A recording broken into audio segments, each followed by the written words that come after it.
మనం తల్లి గర్భంలో ఉన్నప్పుడు తల్లికి బిడ్డకున్న ఏకైక కనెక్షన్ ఆ పేగు అంటాం. సో మనకున్న గోడలో మనమే ఒక చిన్న కిటికీ లాగా ఒక విండో తెరిచి అంబిలికల్ కార్డ్ ని రమ్మని చెప్పడం జరిగింది.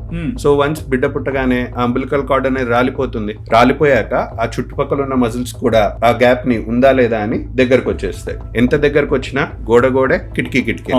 సో దొంగ ఎవడైనా దాడి చేయాలనుకుంటే గోడ కంటే కిటికీని బద్దలు కొట్టినట్టు సేమ్ వే ఈ వీక్నెస్ అయిన అంబిలికస్ పాయింట్ దగ్గర ఎక్కువగా ఫీమేల్స్ కి వస్తుంది అన్నాం కదా.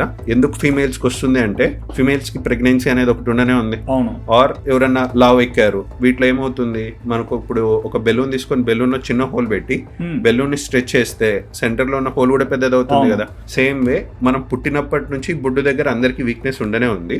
బట్ ఆ వీక్నెస్ పైన ఎవరైనా ప్రెషర్ పెట్టారు ఎక్స్ట్రాగా, అంటే ఇట్లా సపోజ్ లేడీస్ ఎవరైనా ప్రెగ్నెంట్ అయ్యారు, లేదా మగవారే బాగా లావెక్కిపోయారు, లేదా వాళ్ళ ప్రొఫెషన్ రీత్యానే బరువులు ఎత్తుతున్నారు, వీరిలో ఏమవుతుంది ఆ వీక్ పాయింట్ అయిన అంబిలికస్ కాస్త కొంచెం ఏజ్ పెరిగే కొద్దీ ప్రెషర్ పెరిగే కొద్దీ ఓపెన్ అప్ అయిపోయి లోపల ఉన్న పేగులన్నీ బయటికి రావడానికి చూస్తే దాన్నే అంబిలికల్ హెర్నియా అంటారు.